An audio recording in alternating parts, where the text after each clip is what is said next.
The Dave Hooker Show. A presentation of Off the Hook Sports. Objective insight, expertise, top guests. Available on YouTube, Apple, Spotify, and the Off the Hook Sports app. Download now for free.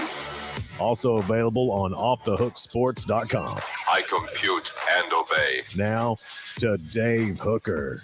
Ready. Here we go. It is on for the next hour with Caleb Calhoun. I am Dave Hooker, and we're off and running. You made it to a Friday, and it's Football Friday with Fred. Fred White, former lineman, will join us. Safety will join us to talk one of Tennessee's up-and-coming stars, maybe in the NFL, lineman Byron Young. He may be a little bit better than even we think. Fred had a very interesting comparison, so we'll get to that. Good morning, Travis. Please hit that thumbs up button. We greatly appreciate that. Also, Tennessee advances in the SEC tournament, and I caught all kinds of Hades for saying they should throw it. Maybe I was joking. I wasn't. And also, I'll tell you that Creed 3 was very good. I saw that last night with the fam. Very, very strong, Caleb. I was very impressed. I went in there a little bit mad that they excluded Sylvester Stallone altogether, but it was a really good movie. One of the best sports movies I've seen in a while. Really? Was it? So have all three Creeds been highly reviewed? I'm trying to think about it. Yeah, really, the first two were really good, and the one last night may have been better, actually. And I'm kind of excited. I'm not a huge movie guy. My son is. I'm not a huge movie guy, but Tom Cruise saved movie theaters. He really did with Top Gun 2. And Steven Spielberg said this recently. When I started seeing the movie posters that were up, there's Air, the thing about how Nike signed Michael Jordan. I'm excited to see that. I think he saved movie theaters because I was just fine with never going back again during and after COVID. You know what's weird about Top Gun and Top Gun 2? And then it's funny you bring up Air. The weird thing about these movies is these are two types. Like, okay, Top Gun's a military movie, but you never actually see any battles.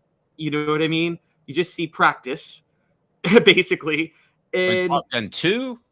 Top Gun, the original. Well, you do see him mix it up with the MiGs. Yeah, true. But you know what I mean? It was a battle. I see what you're saying.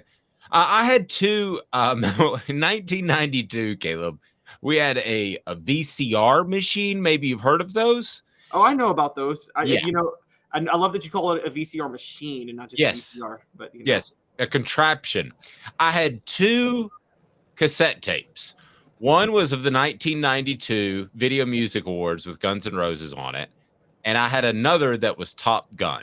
So when it comes to Top Gun, if you have any questions, I'm your guy. Oh, interesting. Okay. Because I could just watch those two over and over my entire freshman year. I'd take one out, pop the other one in, take one out, pop the other one in. It's literally what I did. Wow, interesting. See, my favorite thing about, because you brought up Creed 3, the funny thing to me about sports movies is like, I've done my Hoosiers rant. I love to break down the X's and O's of sports movies. Like, okay, would this play really work in this moment? So like, Remember the Titans to me is so stupid. Because the last play, Remember the Titans, they need an 80-yard touchdown to win with 3 seconds to go, and they call a reverse, and it goes 80 yards. No team is going to allow a running play for 80 yards. That is true. That is true. This one deals, I don't know if you're a boxing guy, but it deals with some of the subtleties of boxing and boxing dirty and how to defend that. Hand skills. So if you like that aspect of it, it's subtle. I don't think most people would see that, but I was kind of a boxing guy there back in the day when I was your age, even before your age. But good morning. Was knocking everybody out in like 2 minutes, wasn't it? Yeah, but you'd watch the undercards and you'd watch the undercard and you would learn about boxing, and then the main event was over in like 90 seconds. You're like, all right, Dad, thanks for paying $49.99 for that. Wasn't Tyson like the Boise State of boxing though? Didn't he just fight a bunch of bums like to get undefeated in the 80s? No, he fought everybody, but there were a bunch of bums in the heavyweight division. Yeah, it was like the NFC in the 90s when they would play the AFC in the Super Bowl. they would end There you up go. playing a bunch of bums, which is basically Very true. it wasn't like he lined up bums like in Rocky 3 when he's just being propped up as the champion. But anyway, we've got stuff to get to. Let's talk some Tennessee basketball, brought to you by our friends at Craft Treats. Go to crafttreats.com, use the promo code off the hook, and you'll get 20% off the CBD treats, the chill pills that'll help with your pet's digestion issues or the arthritis, or how about those anxiety issues, be it driving or maybe social anxiety. Chill pills will help, and use the promo code off the hook. They've got great holistic non-CBD products as well. Yes, Travis is already weighing in, and he's given me a hard time. And Tennessee is not throwing the SEC tournament, and they did not. So Caleb wrote about this, had an instant reaction piece because he's on fire on offthehooksports.com, and you can check that out. So Tennessee is not throwing the tournament. What do you take away from a win against a very average Ole Miss team? I'm not sure they're not throwing the tournament. I think Ole Miss is that bad that they just, Well, that's true. Like I put it this way. I'm not sure Tennessee was really giving an effort in that game. Ole Miss fired Kermit Davis. They lost 6 of 7. Sure, they beat South Carolina, but South Carolina is awful too. Look, these bottom teams in the SEC are really, really bad. They are. I mean, horribly bad. And Ole Miss is right there on that level. And look, they were ahead of Tennessee 25-19 at the 10-minute mark. And all you really saw yesterday was Tennessee's depth. Even with Zakai Ziegler out, Tennessee's depth showed. I think Barnes played 10 guys yesterday. They're just deeper than Ole Miss, and Ole Miss couldn't hang. And Josiah Jordan-James just had one of those games that he has once every 4 games where he was pretty good from 3. I don't really think that was effort. I think that was, oh, look, Josiah's hitting some threes, and we're a little bit deeper than Ole Miss. So, hey, guys, we might win this game by falling out of bed and showing up. And that might be what happened. No, I think to a large extent it is. And I do think that, they interviewed Zakai Ziegler on the sideline. I think there are going to be games coming up, be it in the SEC tournament or obviously the NCAA, where he's going to be missed, especially when somebody has great guard play and he's the defensive stopper. And you're not going to have that with Ziegler. I love the fact that he was cheery during the sideline interviews. It's so interesting to me how they used to hide players that were injured from the media. Maybe an Inky Johnson that at times wanted to talk to the media. And nowadays it's completely different. You want to get them out there. I think it's better for their morale, and the medical technology has improved so much that an ACL is not like an ACL used to be. As a matter of fact, an Achilles isn't even an Achilles injury like it was 5-10 years ago. But what do you make of Tennessee this afternoon, and what do you think they'll do for the rest of the SEC tournament? Because albeit a lesser opponent, they did show up to play for the full 40 minutes, maybe not from the get. Yeah, no, that is very true. They did. I think Missouri, look, I don't think Missouri cares about this game either, but I think so this could be two teams really trying to lose to get to the tournament, because Missouri is a top 25 team. And so for the record, I want to point this out. Dennis Gates, Missouri's coach, should have been coach of the year. He should have been the only SEC coach of the year. They gave it to Buzz Williams and Jerry Stackhouse together. Should have been Dennis Gates. What he did at Missouri this year to get in his first year was really impressive. They're a top 25 team. They beat Tennessee in a high-scoring affair at Thompson-Boling Arena earlier this year. So I think that again, this is one of those games where it just depends on who is shooting the ball well from 3. Because I don't think any of them are going to show too much, out of their sets or run their offense that much. Tennessee might do that more, because I know Josh Ward and Ron Slay have both talked about how maybe they need to kind of work on finding somewhat of a rotation without Zakai Ziegler. I don't buy that. I think they kind of know what they need to do, and I think they know what they can't do. And if there's something they can't do, they're not going to figure it out in a 3-day conference tournament. They're just not. And so I'm kind of more. I think both teams are going to kind of take off in this game. So I don't know who's going to win, honestly. And I don't think either team cares who wins. I think Tennessee has some. I'll give Tennessee credit for a little bit more spunk, maybe than you. Not a lot. I mean, it's not like they should be expected to be just all on top of their game with no Ziegler. They've still got to figure that stuff out. And there's probably more thinking going on the floor than there needs to be. So, but I'll give them slightly more credit than you. I think that Tennessee is probably going to win today, and then it's a coin flip on Saturday. So they would play the winner of who tomorrow? Do you have that? I think it's Alabama and Florida. The winner of Alabama and Florida is who they play. Does anybody get sick when you see Alabama just out there running around and like everything's okay? And by the way, Brandon Miller did have to visit with the media for the first Alabama, Mississippi State. Sorry to interrupt, but it's Alabama, Mississippi State winner of that game. Oh, that's fine. Alabama did have to visit with the media. That means that they've got rules in the SEC, and you're dictated by television coverage that you have to visit with the media. So it's the first time that Brandon Miller spoke, and he was contrite and all that sort of thing. But just for the record, I mean, it's a bad look for the SEC, and this story is going to continue to be churned. This is why I said that they should seriously, and they probably did, seriously consider shutting down the season. Because this story is going to continue to be churned in the NCAA tournament. And the deeper they go, they're going to continue to be questioned about the whole situation in which Brandon Miller had possession of the gun in what ended up being a murder. And if they go deep in the Final Four, which I don't think they will, I think what's going to happen is this team, and I've covered teams like this before for different reasons, they have some sort of emotional hurdle to get over, and then they do, and then it's collapse time. So I think what you'll see out of Alabama, because they're legit, is probably get to the Sweet 16 and then collapse. Then it's just like it's too much. And I think that's what you're going to see. So Alabama, in retrospect, will have to ask itself, if I'm right, is a Sweet 16 run, or even better, worth all the negative publicity? I would argue not. As a businessman, I don't think that that's what you want to portray. And I'm telling you, it's going to be asked over and over again. Wherever they go, be it New York City or Los Angeles, wherever their first round games are, and I know it'll be closer than that. And then the next round, you're going to have a whole new set of reporters, Caleb, that are going to want to ask Brandon Miller the same questions, and he is going to have to answer them, and Alabama can't hide him. That's one of the reasons I thought that they should seriously consider shutting the season down. And it's just going to continue to churn, and it's a bad look for Alabama's athletic department in general. So let's think about this long term, though. Now, if you want to say sit Brandon, okay, because I'm mixed on a few things. I don't think Brandon Miller's future should be ruined over this, but I don't think it would be, because even if he didn't play the rest of the season, he'd still be a top 5 draft pick. Most of the NBA scouting now is done from high school players. Agreed.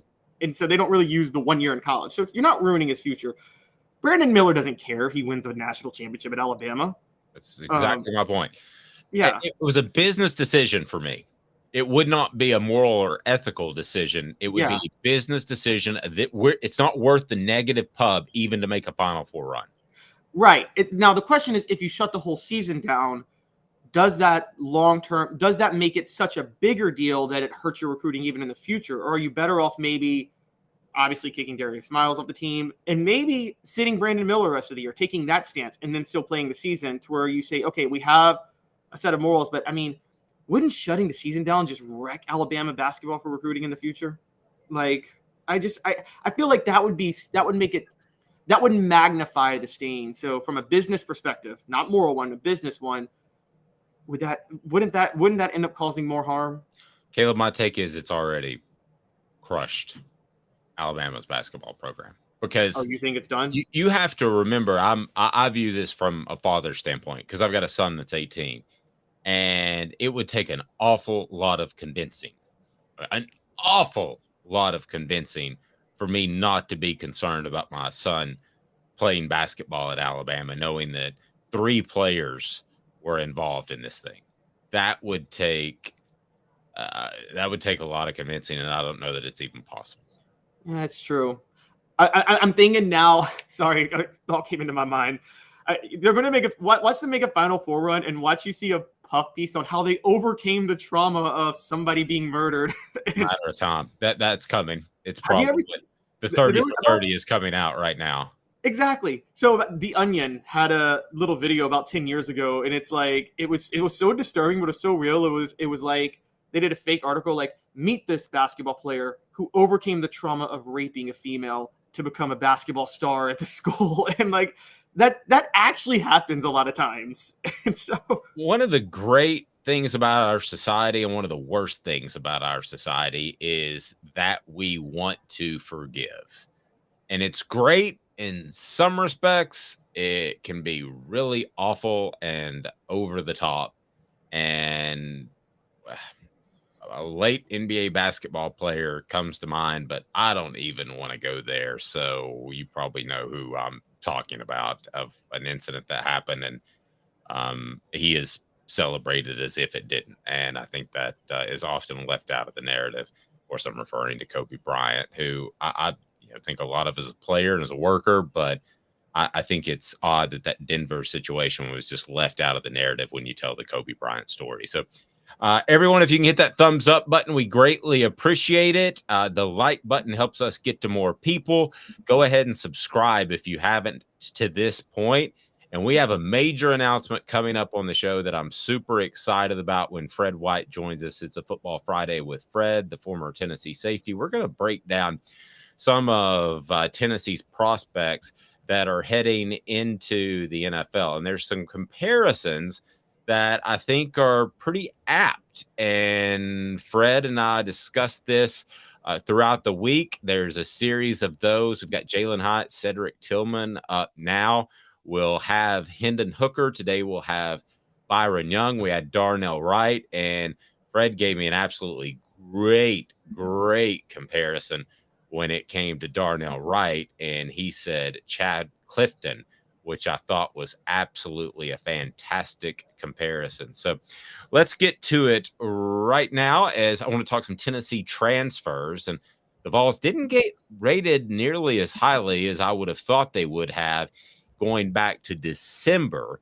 Their class was rated barely in the top 25 by 247 Sports, and that leads us to Four Downs. Four Downs Now is brought to you by Vassy Lawn and Garden. Man alive, it's worth the drive. Four downs. Four questions. Four answers. The Dave Hooker Show. Four downs. A presentation of OffTheHookSports.com. All right, here we go. It's brought to you by Vassy Lawn and Garden. Upcoming March the 16th, 17th, and 18th. It is their big beginning of the season sale. Man alive, it's worth the drive. They'll save you a ton of money. I don't care if you're in Knoxville, Nashville, or Chattanooga. Get to Cleveland, Tennessee, because with their buying power, they've got the industrial mowers, they've got the commercial mowers, residential as well. Everything you need to maintain your business or home. It is fantastic. Four Downs. Tennessee rated number 25 in the nation by 247 Sports, the number 25 transfer portal class. First down. Disappointing? Yes or no? Caleb Calhoun. Disappointed in the ranking or the transfer or Tennessee's transfer success? In their success or lack thereof. Absolutely not. I think they did exactly what they needed to do in the transfer portal. If you would have asked me earlier this week, I would have said yes, they should have tried to get a quarterback. But I've changed my tune on that, so I'm no longer the Joe Milton hater. I've never been a Joe Milton hater. So disappointed in the class. I would say no. I'm going to agree with you. However, am I a little bit surprised that they weren't more active? Just 8 transfers. Yeah, I'm a little bit surprised. I thought that Tennessee would have another wide receiver or 2. I think they have a good transfer class. I think it's a sign that they're pretty happy. And as a matter of fact, that'll lead us to third down. But I will tell you right now that I thought they would have more. And if you'd asked me this question off these 8 transfers in December, I would have said that's a little disappointing. I don't think it's disappointing now based off the people I've talked to behind the scenes about Joe Milton and Nico. What is his last name again? Nico? Maleava. That's very good. Ia Maleava. You can check out Jacob Warren and I practicing his name later today when the Vol Report, brought to you by Vassy Lawn and Garden, post on YouTube. Great conversation with him. So it's 25th in the nation. So let me ask you this. Leads us to the next question. Do you think that was overly rated or higher rated? Third down than it should have been. Well, wait, what was second down? Sorry, I'm a little confused. Oh, no, we got the second down. I'm confused as well. The key pickup is if you had to just pick one. On paper, I should say Keenan Peely because he's going to replace Jeremy Banks. I'm still going Dante Thornton, though, because that's just like some Dante Thornton. I love Dante Thornton. I'm like, I can't believe that he is going to play slot in Josh Heupel's offense. This is going to be insane to watch. I like it, but I like Squirrel White, I think, more than you. He's the fastest guy on the team, and I think that you're at best a 50-50 with transfer guys, right? So I'm taking the known commodity in Squirrel, and I will take Peely. I'll take Peely as the best pickup of this class. All right. I mean, I understand Peely. I'm with you. That's the logical thing because Tennessee needs a linebacker with Jeremy Banks gone. And even if Keenan Peely is a little bit less athletic than Jeremy Banks, I think we all can expect that he's not going to be the problem that Jeremy Banks was. I don't see Keenan Peely starting a fight with Joe Milton over NIL money. I wouldn't think so. Just going into the quarterback room and saying, hey, what's up? Tennessee should have taken a quarterback in the transfer portal. I'm with you. Yes, they should have. But there's a caveat. I didn't tell you this for the show. I've changed my tune. Go ahead. Oh, yeah, that's right.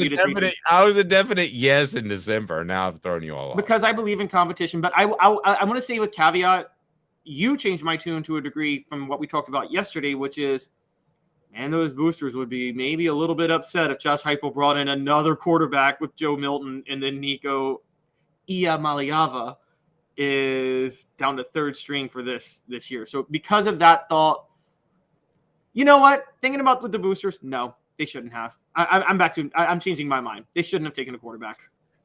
I think not too. And listen, the Dennis Dodd report that there were whispers that Nico wasn't living up to the billing got me asking around, and I'm just going to tell you that there's nobody that believes that on Tennessee's campus, and this isn't coach speak. I wouldn't say that about Jeremy Pruitt, a Derek Dooley, or a Butch Jones, where I heard rumors that they were goofballs before we knew they were goofballs. I knew they were goofballs. I'm going to go ahead and tell you, Nico is not some guy that's showing up and there are whispers about he may not live up to the hype. Now, I've just thought about this way too long. Somebody else is reporting. Usually I don't care about somebody else's reporting, but I'll tell you this one kind of rubbed me the wrong way because I was like, how can you do something in 2.5 months? It's wrong. And my final take is that someone told Dennis Dodd, watch out for Joe Milton. He's going to be really good. And maybe he ran with that as Nico's been disappointing to some point in the offseason. But I'm just telling you. I'm telling you, could he be a bust? Yes. Could he not be good? Yes. Could something happen? Yes. But as of right now, I'm going to go ahead and tell you that nobody on Tennessee's campus that I've spoke to is anywhere slightly concerned about what he's done to this point. So yeah, I mean, my gathering is the only reason that Joe Milton is going to get the job is because he wins it, and also because the players want Joe Milton because they like him, and you don't want to tear apart your locker room. But I think Nico, if Joe Milton wasn't on the roster, could easily start week 1. I'm sorry, I don't think it's possible he's going to be bad. I'm that firmly on board with him. Well, I mean, goofy things like, coaching change, injury. I mean, I'm talking about weird stuff. Yes, if he's healthy and Josh Heupel's there, I think it's literally impossible for Nico Maleava to not succeed. Maleava. You're going to get so sick of that. And I'm not doing any better. So don't call out Caleb as you guys have been doing on the message board because I'm not doing much better. So, all right. The underrated player on Tennessee's board is transfer wise, and that's fourth down. Ooh, the underrated player on Tennessee's board. Now I got to go back and think of all their transfers for a second, but I'm going to say. Can we go first? Yeah, you go. You go first. Andre Keurig will start on the offensive line from the University of Texas. Will start. Okay. By the way, that's another one that fills an immediate need. We could have named him along with Keenan Peely. Funny enough. I'm going to go the other way. I'm going to go Gabe Judy Lowley at cornerback. I think he will start at cornerback. I think it possibly could be by default because I think me and you could maybe start a cornerback for Tennessee. But we don't need any speed at all. And but I think he's got enough experience that, yeah, I think he's the underrated one. His experience will help Tennessee a lot in this year. Travis says the tight end, who I think is a good one, McAllen Castles. 6'5", 240 pounds. I think this is going to be a pretty heavy Jacob Horn here. I'll just go ahead and tell you. So hit that like button. We appreciate that. Coming up, by the way, Mr. Jones says Christian Harrison, Rodney Harrison's son at safety. He's not a transfer. Yeah, we were just talking about transfers. And then Mr. Jones also has an acronym for DOD, dumb old dumb dumb. And that's good work. I knew it would turn into that just because I disagree with a little bit of his reporting. Maybe he knows something. Except with the big CBS.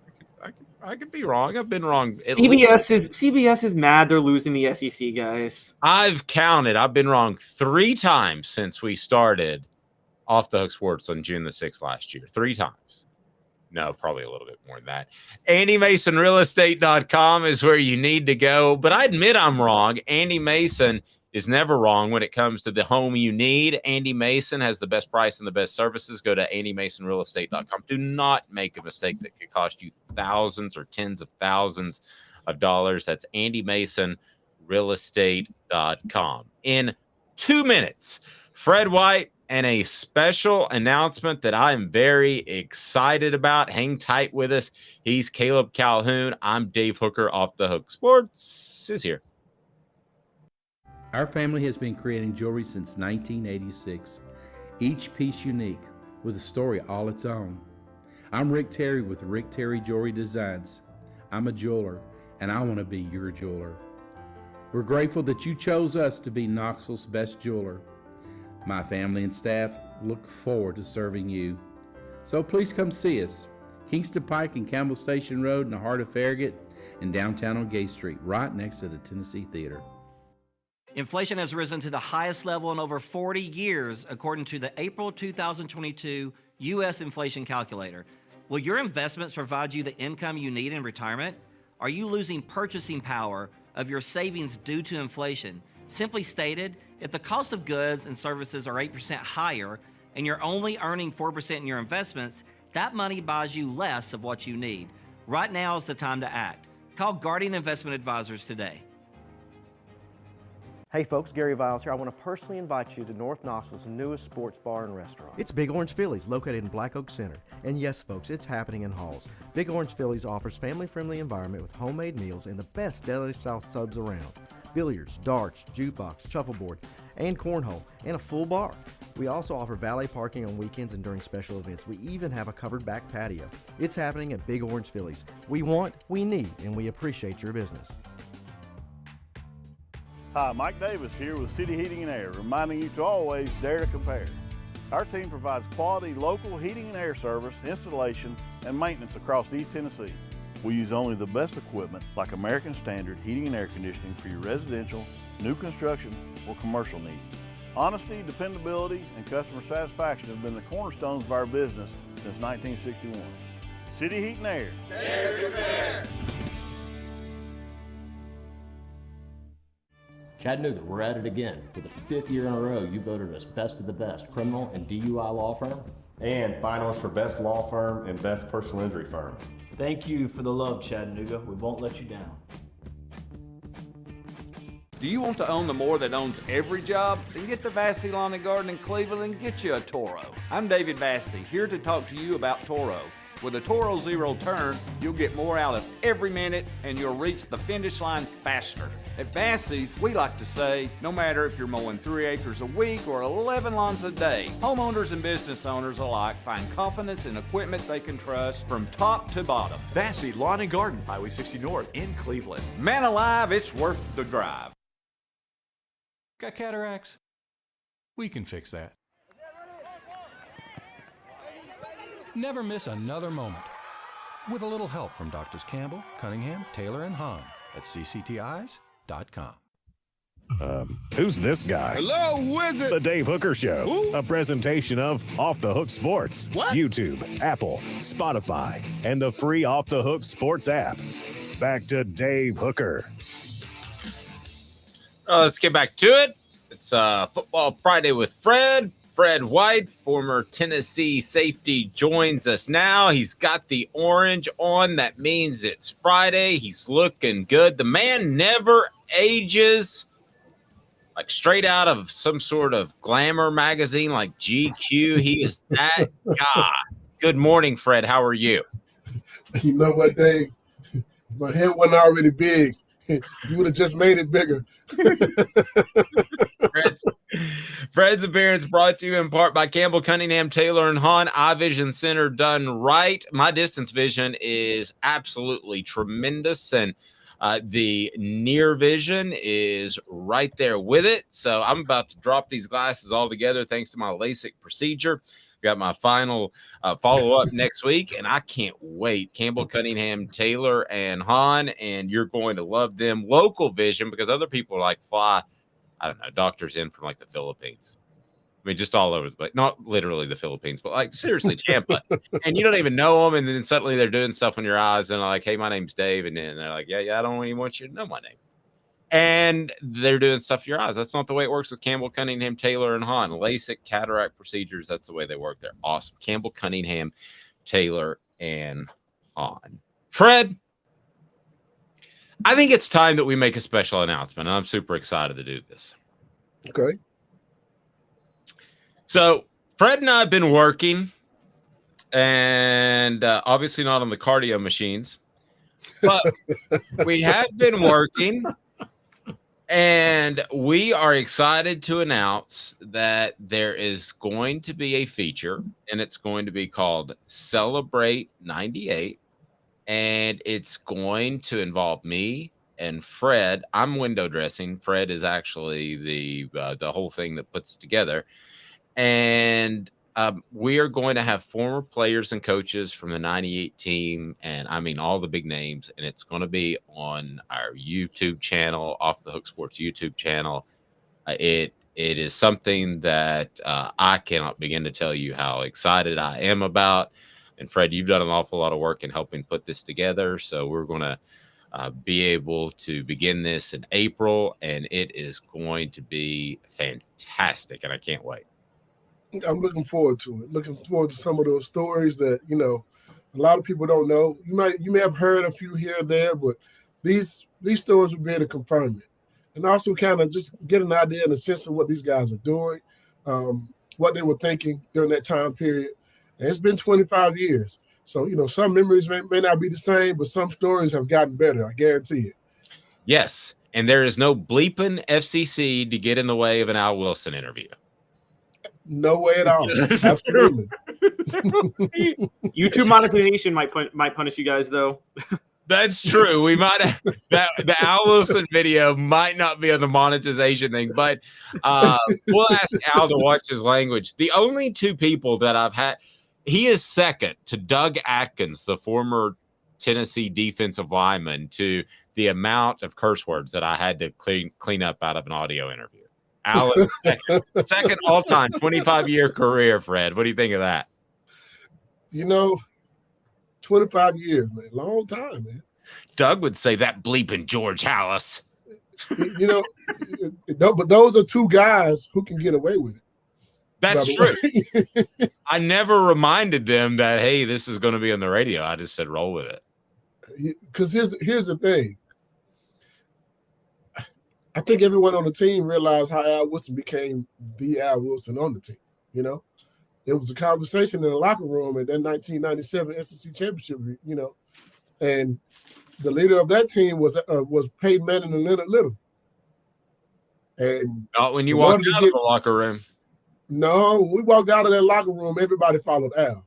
There was nobody following anyone else but him. And it's been that way ever since. So, yeah, I mean, and the words that he used that night, I don't even remember if he can put the same sequence of words together. But if you were in that room, it cut like a knife and you felt every last syllable. And you've told me that the 98 national championship team was basically born in that locker room in 1997, correct? Well, I think that was the finishing touches. Okay. Because that class of 95 that we had, myself, Al, Spencer Riley, Chad Clifton, a lot of those guys, Peerless, we came into a already team that was amazing. That 95 football team was one of the best football teams I've ever been around, ever been associated with. And I have consistently said that was the best football team I've ever been a part of, even though we won the national championship in 1998. And I still fight back and forth for years later. 20-something years later, I'm still thinking, could we beat them? Could 98 beat 95? It's a different battle for sure, but it would be a heck of a football game. But I think the process for us started in 95, but that 1997 in that locker room, it taught us how to win a championship because we had never won one up until that point. So we also felt like, you know what? We can get to the SEC championship game. That means we can win a national championship. That was our focus and our goal the next year. And you're right. It was born in that locker room. But I think that also helped us was we got our butts whooped by Nebraska in an Orange Bowl that same year. And when you came back to winter workouts, you realize, man, it's a whole different level of physicality that you can get to in order to be able to win a championship because they won the championship that year, beating us in the Orange Bowl. It's true.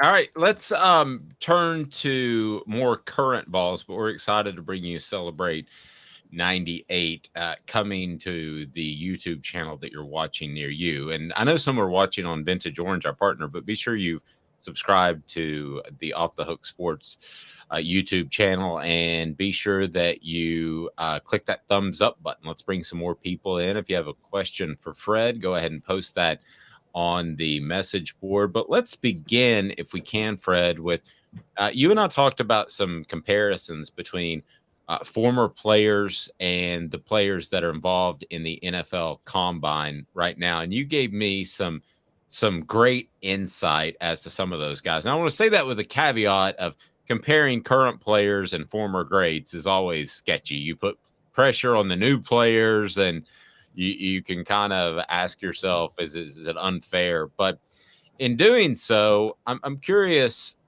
when you see Hendon Hooker, let's kind of start with him, and then we can kind of go through them. When you see Hendon Hooker, I see a guy with a great deep ball mobility.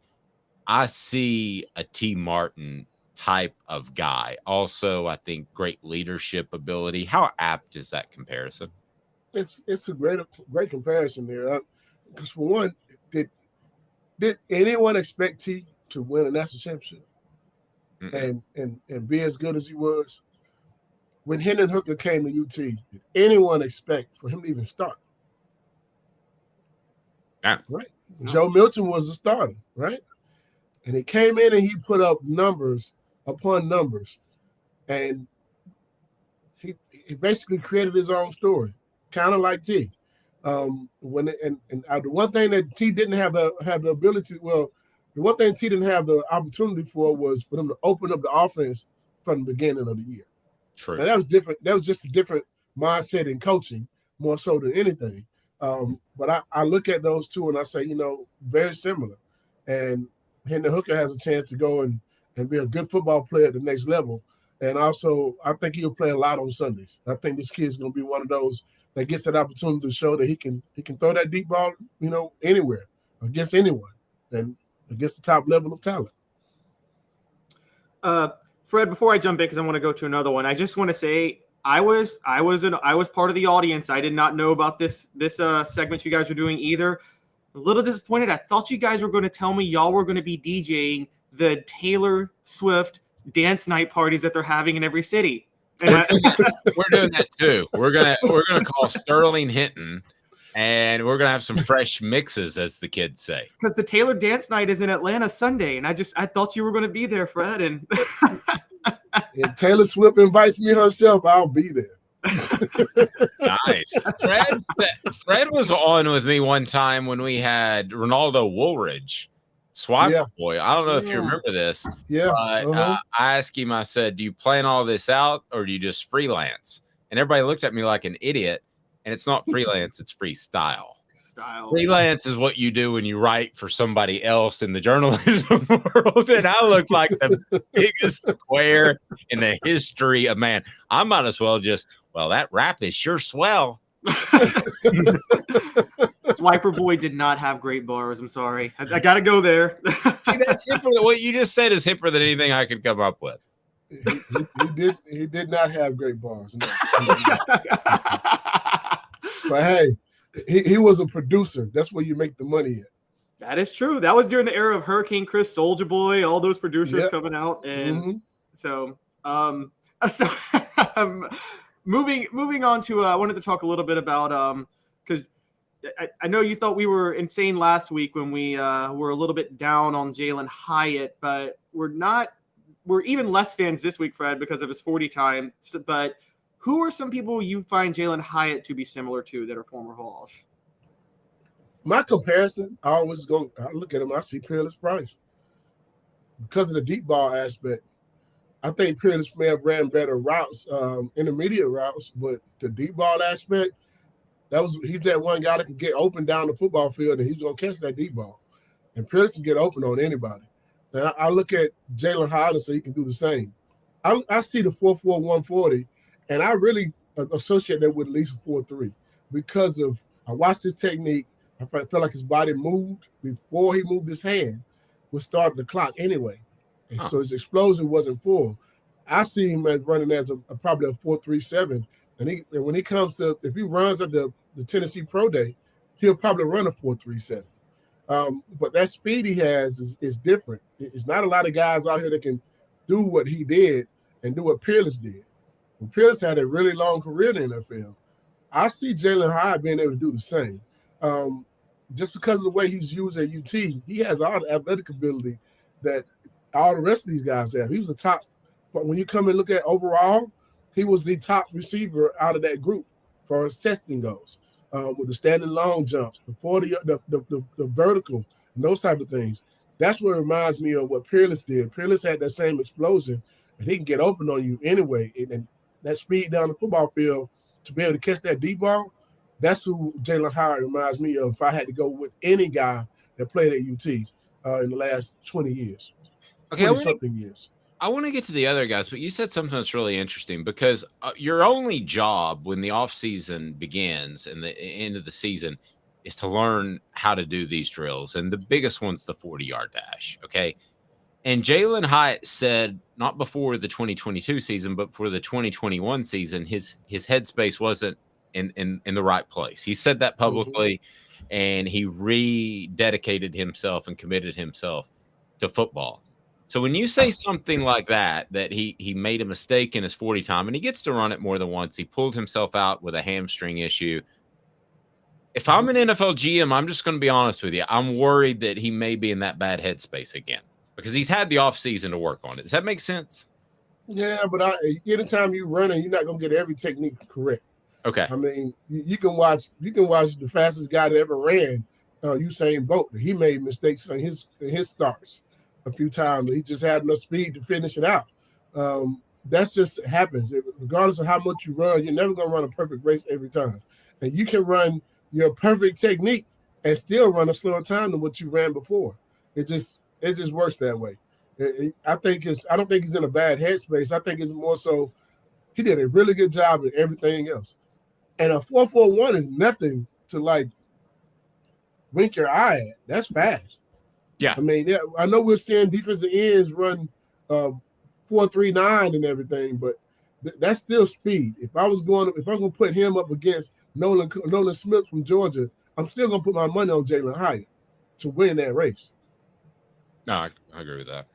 Fred, obviously I defer to football players when they're on the show about football stuff because I don't know. You've forgotten more football than I've ever learned in my life, than I'll ever learn in my life. But I had a hard time with the Peerless Price comparison only because I have such a soft spot in my heart for Peerless Price. Mm-hmm. Because that was the first year I was watching Tennessee, and it seemed like every single time y'all needed a score, Peerless Price was the one to make the play. And he was a 5'11" receiver playing like a 6'4" wideout at the time. And I'm just, I look back and I'm like, it was just, he's my favorite receiver ever to play at Tennessee. And I know Tennessee's wide receiver but I just, and sorry, I just had to bring that up. I understand it, and I feel when I had I had the conversation with a few other people, and that was my comparison, and that's what I see. I mean, practicing against Peerless every day and everything. And here's the other thing: Carl Pickens is my favorite receiver to ever play at UT. Wow. It will always be. He's one of the best athletes that ever played a game at UT. Period. I don't care what position it is, and I look at him and I still see that Jalen Hyatt had 5 touchdowns against Alabama. And Alabama wasn't not ranked, non-ranked team. They were ranked in the top 10. And he had 5 touchdowns against Alabama. 6 catches, 5 touchdowns. Hey, man, that puts you up there anyway. You got 2 safeties that are sitting back there that you're going up there against. One's going to be a first-round draft pick, and the other one's going to be a second or third-round draft pick. So you can't knock what he did. I mean, I know the game has changed, and the era is different. And Peerless Price did play on a national championship football team and was MVP, offensive MVP of that game. Yes. But what I see from those two, that's my biggest comparison. I can see that. I can see the speed difference, how they separate from receivers. Peerless was really great at that. We've had a lot of really good receivers come through here. We've had none score 5 touchdowns on an Alabama football team, and they only had 6 catches. We only had 1 win the Blitnikoff Award. Yeah. So I gotta give him that respect. Yeah. This is at the top of the chain now. So I'm giving Hyatt a lot of love with that. But Peerless is right there at the top of the chain. But I see Hyatt as being one. Peyton Manning is always going to be the best quarterback to ever play at UT, right? Somebody can come and throw more touchdowns than him, even throw for more yards. But he's still going to be the best quarterback to ever play at UT. Yeah. I look at Jalen and I say he could be one of the best receivers to ever play. He won an award that said he was at least the best receiver in the country. It's pretty good. That Blitnikoff Award is a pretty special one. Some other guys, and you gave me a great comparison with Darnell Wright and Chad Clifton, because I went back and looked it up. Chad Clifton did play both tackle positions as Darnell Wright did.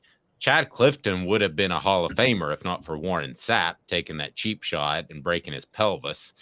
I thought that was a fantastic comparison, Fred, and one that fit perfectly. I also wanted to go the Byron Young direction because you were very hesitant to offer this one because he is a special player that we're getting ready to talk about.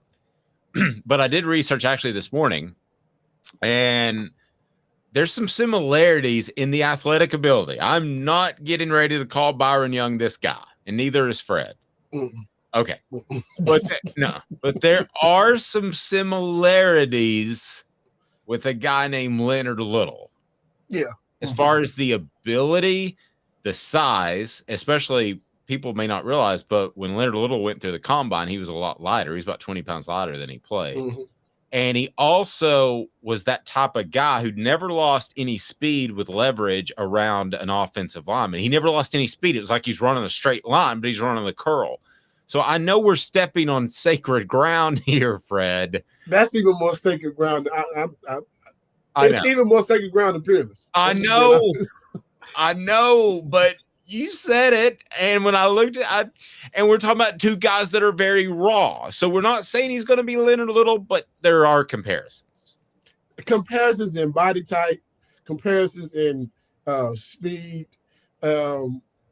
athletic ability. Let me just say it this way. All right. They do have very similar traits. Somewhat it's hard for me to say athletic ability. I can't say that. I'm sorry. And I don't care who's watching. I don't care whoever sees this. Leonard Little is probably the hands down the best player I've ever played with on the defensive side of the football. And one of the best athletes ever to play the game, period. Like when I say, we're talking about a 6'3", 240-pound guy who can run a 4.3 40. And he showed it every week on the game. The only difference I have is that Byron has the talent, and he's very raw.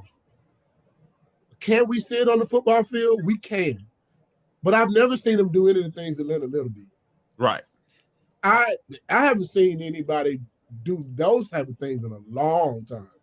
I mean, we watched Jadeveon Clowney at South Carolina do some of the things that Leonard was doing back in the mid-90s, but not to that level still. You know what I mean? I still look at Leonard Little and say if he didn't play linebacker for first and second down in 1997, you put him on the defensive end, I think we win the championship 2 years in a row, 97 and 98. It's just my opinion. He was that much of a difference maker. And if you ask any player that played on our football team, if Leonard Little was a difference maker, I guarantee if you put him at defensive end, there is no way we don't win that championship. Period. Love it. That is great stuff. Go for it, Caleb. You're in. I gotta take a breather. No, I never even thought. Yeah, I forgot about him playing middle linebacker during the part. It's because it was absolutely stupid. Man, could you imagine if you could have Al Wilson at middle linebacker and Leonard Little at defensive end? Yeah, all together the whole year. And I will say, and Fred's got his arms in the air. I will say this: the media did get it right that year. We said it from the get. We said no, do not play him at Mike. And I think John Chavis, to a large extent, just wanted to do that to prove that he could. I think so too, but dude, man, well, you just don't know. You have no idea. If Leonard Little is playing, man, listen, if you can go back and watch all of those games, just on third down, just watch him. Don't watch nobody else. Oh, yeah. On third down, just watch Leonard. Yeah, he's one of those players that you watch the game and you watch him at the same time. I used to say that about NASCAR with Dale Earnhardt Sr. and the race. You would always watch Senior as well. Being in the secondary, you knew one thing. It's third and whatever. Hey, man, we got Leonard Little coming and going against. I don't care who your offensive guard, your offensive tackle is over there. You better put two people over there because he's going to get you a quarterback. And we know it. And the ball is coming out fast. And we're going to be coming. We knew it. Just if he had just played, if we had that guy playing defensive end on first down, second down, and third down, it changes the game that much. He's like a generational player, like one that you won't see for a long time. So that's why it's hard for me to say Byron Young and then put Leonard Little in the same. And he was also the meanest football player I ever played with. Yeah, meaner than Al? He would, hands down. Al is like if we're going on a scale of 1 to 10, football player mean, Al is like a 10 and Leonard's like a 15. Ouch. Kayla, I want you to jump in there. Portions of the program brought to you by Zool Beer Company, xulbeer.com. Parking downtown. You just don't have that in Knoxville. And worldwide award-winning craft beer, ZoolBeer.com. You're going to love it. Great merch as well. Zool Beer, xulbeer.com. Kayla? Fred, staying on the players in the combine, the other receiver that I think is a better pro prospect than Jalen Hyatt, I think he's a potential first rounder. I mean, not a first rounder. I think he has first round talent. Excuse me. Is Cedric Tillman. Who do you see Cedric Tillman being similar to? You know, and I said this before. Body wise, I'm looking at a Kelly Washington body wise, but the route running ability of Cedric Wilson. Those are the two people I would look and say, okay, he's a combination of the two. I don't know if we've ever had one that's just a one like him. You know what I mean? I can go with kid was from Virginia. Got hurt against Florida. I can't remember his name right now. But out of UT guys, I would put a blend of two guys together to say that's him. Cedric Wilson ran some of the best routes you can find. And this kid runs some really good routes, strong, and can finish.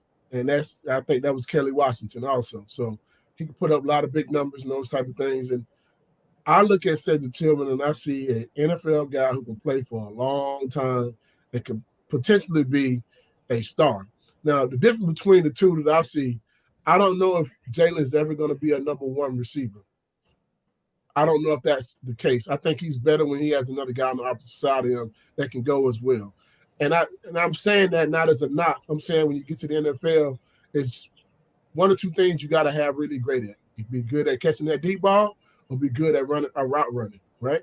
You can eventually develop into that other part of it as well. But I think when you have both of those things already when you're coming out, I think Cedric Tillman brings those both to the table. But that doesn't make one more valuable or less valuable than the other because every team has to have that same thing. You look at the Kansas City Chiefs when they had Tyreek Hill. Tyreek Hill doesn't run all the greatest routes, but he has so much speed he can open up a defense at any point, and they can open up things for other guys underneath. I think that's what Jalen Hyatt has. You got to have one that can take the top off the defense. He can do that. And you got to have another who can run all the intermediate routes and be very good at doing those things. I think that's what Tillman is good at. I wish we got a chance to see both of those guys healthy for an entire season.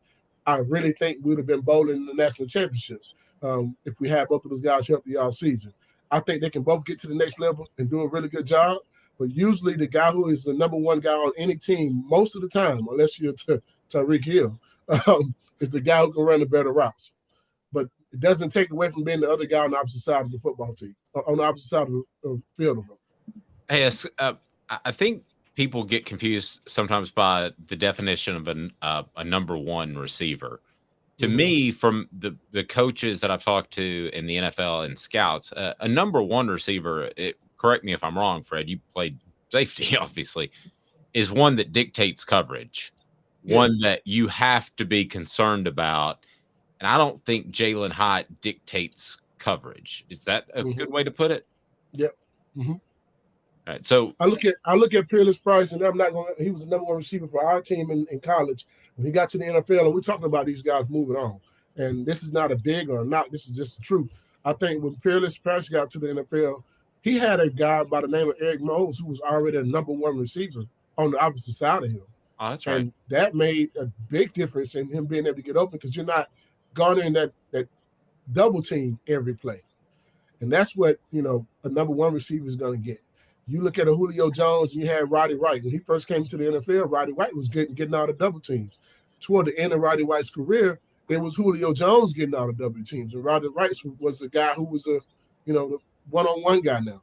So that's what you have in these guys. And I look at him and I say, I think Tillman could be that guy who could end up being a one because he does all those things right. He does all the route running, those types of things.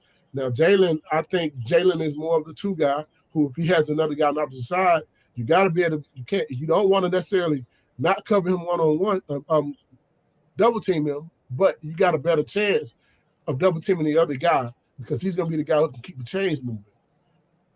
That's a high percentage pass as opposed to throwing a deep ball, which is a lower percentage pass.